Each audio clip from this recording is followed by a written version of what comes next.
South Carolina inmate actively in prison, sentenced for sextortion scheme that targeted the military, making this gentleman the Scuttlebutt Show clown of the day. Darnell Khan could be many things from inside his prison cell. He could be a young woman looking for love, an angry father, or a menacing private investigator. All he needed was a smartphone, and that's exactly what he had. This is some truly disturbing stuff.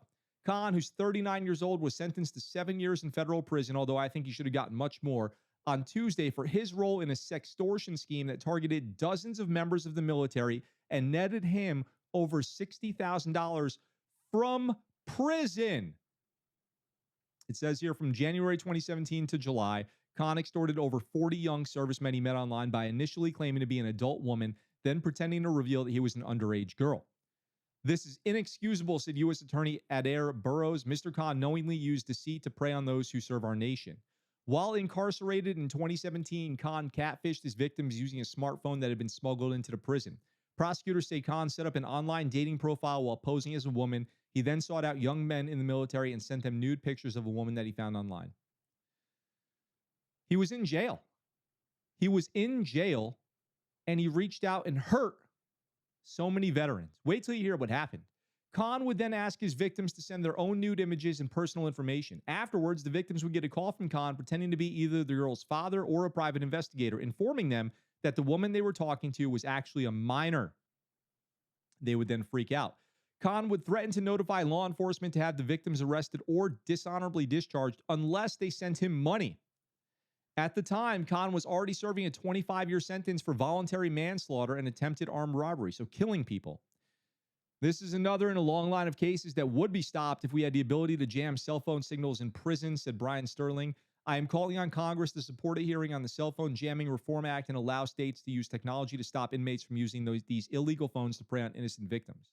One of Khan's co-conspirators, Lakeisha Norris, was charged with acting as a go-between. Norris retrieved the money that had been wired by the victims and sent it on to Khan. In sentencing documents, Norris's lawyer, Naki Richardson Box, wrote in 2017 Norris had developed a romantic relationship with Khan over Facebook while he was in prison. None of this should have happened, and the part that's bothering me the most about this story and why I'm getting so worked up is coming here in a second. Norris didn't know where the money was coming from and fully cooperated with investigators. Yeah, right. Norris pled guilty to conspiracy to commit money laundering and was sentenced to 3 years of supervised release and a small restitution payment.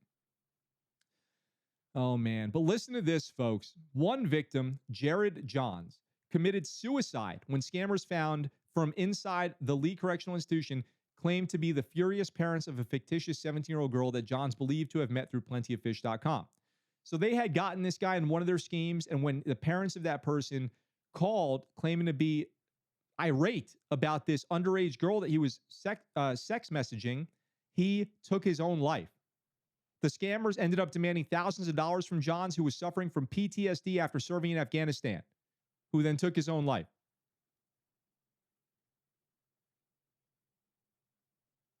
This guy was in prison, and he reached out and scammed somebody so bad that they took their own life.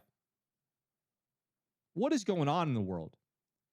United States District Judge Richard Gergel sentenced Khan, who was represented by G. Wills Dixon, to 3 years of supervised release.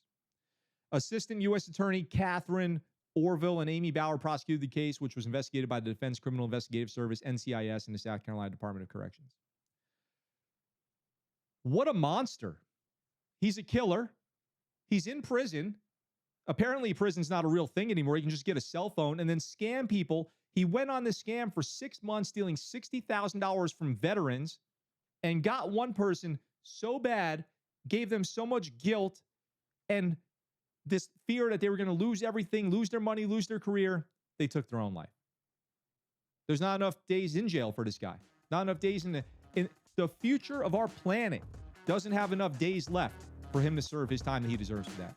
Let me know what you guys think about that in the comments section. What's up, guys? Thanks for watching that video. I hope you enjoyed it. If you did, go ahead and hit that subscribe button up in the corner here and check out this next video. If you want, in the description down below, there's links where you can get Scuttlebutt Show merch and find out how you can support the channel. I really appreciate it, and I look forward to talking to you guys very soon.